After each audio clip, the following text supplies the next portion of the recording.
Assalamualaikum warahmatullahi wabarakatuh. Halo, saya Adi Bagus Subarka dari Prodi Pendidikan Teknologi Informasi, jurusan Teknik Informatika, Universitas Negeri Surabaya. Kali ini saya akan menjelaskan tentang sejarah internet. Asal mula penemuan dan pengembangan internet. Sejarah internet di dunia. Awal mula sejarah internet ini dimulai dari lingkup militer yang terjadi pada tahun 1969, di mana lebih tepatnya pada Departemen Pertahanan Amerika (US) yang bernama DARPA, yaitu Defense Advanced Research Project Agency, yang berencana untuk melakukan penelitian yang mencari tahu cara untuk menghubungkan sejumlah komputer sehingga dapat membentuk sebuah jaringan. Program penelitian ini dikenal dengan nama ARPANET. Penelitian yang dilakukan tersebut telah menuai keberhasilan, yang dimana hasilnya mereka dapat menyambungkan lebih dari 10 komputer yang dapat membuat mereka berkomunikasi dalam sebuah jaringan. Dengan tujuan awal, yaitu untuk membuat sistem jaringan komputer yang terletak pada daerah-daerah vital untuk menanggulangi kalau sewaktu-waktu terjadi serangan nuklir dan untuk mengantisipasi kendala informasi yang terpusat. ARPANET kemudian terus berkembang dan terpecah-pecah menjadi MILNET dan ARPANET, dan kemudian bersatu kembali menjadi DARPA Internet atau yang sekarang kita kenal dengan nama Internet. Berikut ada gambaran dari ARPANET.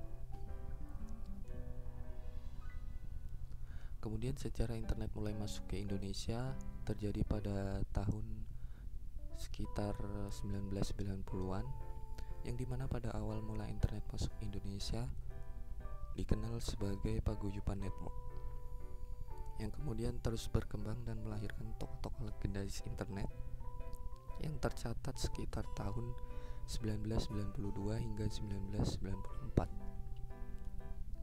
Tokoh internet di Indonesia diantaranya yaitu Onowe Purbo, RMS Ibrahim, Adi Soyomatra, Suryono, Muhammad Ihsan, dan masih banyak lagi. Mereka merupakan orang yang berperan besar dalam sejarah masuknya internet ke Indonesia dan juga perkembangannya. Sejarah internet di Indonesia, di mana awalnya adalah Paguyuban Net. Inspirasi awal berasal dari suatu kegiatan di Amateur Radio Club ITB pada tahun 1986, hanya dengan pesawat Transceiver HF SSB Kenwood TS 430 milik Haria Sudira Pratna dan komputer Apple II milik Onowe Purbo dan belasan anak muda lainnya berguru kepada pakar amatir radio Indonesia yaitu Roby Subiakto yang berkeahlian dalam komunikasi data paket radio, sehingga perkembangannya terus didorong dan mengarah pada teknologi paket radio TCP/IP yang kemudian diadopsi oleh berbagai universitas sehingga dibangunnya Paguyuban Net di Indonesia pada tahun 1994. Kemudian munculnya AMPRNet, yaitu koordinator IP pertama dari AMPRNet atau Amateur Packet Radio Network, yang di internet dikenal dengan nama ampr.org dan IP 44.132, yaitu Roby Subiakto, yang kemudian dilanjutkan oleh Onowe Purbo ketika masuk tahun 2000-an. Koordinasi dan aktivitas dari AMPRNet ini mengharuskan seseorang untuk menjadi anggota Orari dan dikoordinasi melalui mailing list orarinews@yahoogroups.com. Roby Subiakto merupakan pionir dari perkembangannya jaringan paket radio yang berawal tahun 1986 hingga 1987. Berasal dari kalangan radio amatir Indonesia yang menghubungkan jaringan BBS dengan server agar email dapat berjalan dengan lancar. Kemudian awal penyedia internet di Indonesia yang pertama ada IPTECnet, yaitu yang secara resmi berdiri pada 1994 dan beroperasi, yang menjadikan IPTECnet sebagai internet service provider pertama di Indonesia. Kemudian ada PT Indo Internet yang dipimpin oleh Sanjaya dan berdiri pada tahun yang sama dengan IPTECnet. Kemudian muncul lagi Indonet yang merupakan penyedia internet komersial pertama di Indonesia, yang juga telah mendapat lisensi dari PT Lintas Arta, di mana mereka masih belum paham mengenai bisnis internet dan juga masih terbatasnya pengguna internet, sehingga untuk dapat terhubung ke internet mereka memakai dial-up yang dimiliki oleh Indonet ini. Kemudian seiring berkembangnya zaman, munculnya warnet atau warung internet. Warnet mulai muncul pada sekitar tahun 1996 hingga 1998, yang dimana belum diketahui pasti siapa penyedia layanan warnet pertama kali. Salah satu tokoh perkembangan warnet yaitu Wawa Wasantara dari PT Pos Indonesia. Pionir warnet awalnya memiliki beberapa komputer yang terhubung dengan internet pada kediamannya, yang kemudian menyewakan komputer tersebut kepada orang-orang luar, dan muncullah sebutan atau istilah warnet ini. Hingga pada 25 Mei tahun 2000 dibentuklah Asosiasi Warnet Indonesia atau AWARI yang digelar di Dikmenjur dan diketuai oleh Rudi Rusdia. Dan pada tahun 2001 digantikan oleh JUT MS karena dirasa kurang transparan oleh para aktivis pada saat itu. Kemudian Rusdia mendirikan organisasi baru sendiri bernama APW Komitel atau APW bersama dengan Abdullah Karo dan ahli lainnya. APW ini bersifat komersial, sedangkan AWARI hanyalah komunitas saja. Tanpa sejarah internet, dari tahun 1969 muncullah ARPANET yang merupakan sebuah penelitian untuk menghubungkan sejumlah komputer agar saling terhubung dalam sebuah jaringan pada lingkup militer. Ini juga merupakan cikal bakal dari internet itu sendiri. Kemudian pada tahun 1972 ARPANET pecah menjadi Milnet dan juga DARPANET yang merupakan perkembangan dari ARPANET, di mana pemecahan ini ditujukan untuk memudahkan dalam mengakses sejumlah jaringan agar tidak tercampur antara militer dan juga universitas. Kemudian pada 1986 muncul NSFNet atau National Science Foundation Network, yang merupakan jaringan yang dibangun untuk menggantikan ARPANET di Amerika Serikat, dan juga beberapa jaringan nasional juga dihubungkan dengan NSFNet ini. Kemudian pada 1992 internet mulai memasuki Indonesia. Perkembangannya dilakukan oleh para pakar dan ahli pada jaringan radio, diantaranya Roby Subiakto, Onowe Purbo, dan lainnya. Kemudian pada 1994 munculnya penyedia internet pertama di Indonesia, di mana Ipteknet merupakan internet service provider pertama di Indonesia, dan Indonet sebagai penyedia internet komersial di Indonesia yang pertama.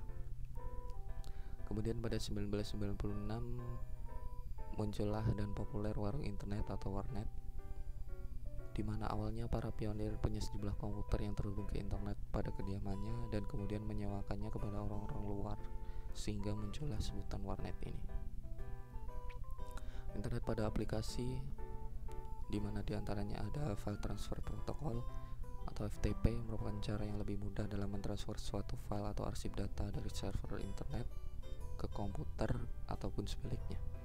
Kemudian ada chat dan SMS, yaitu fasilitas komunikasi dan pengiriman pesan melalui internet ke handphone bagi satu orang maupun banyak orang atau grup.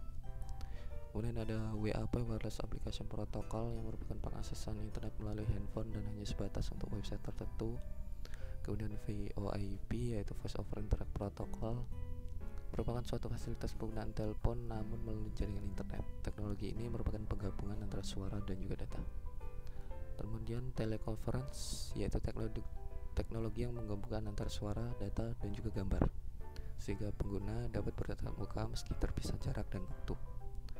Dan mailing list, yang merupakan pengembangan dari email yang dimana dapat menggabungkan banyak email menjadi satu dalam sebuah mailing list tersebut.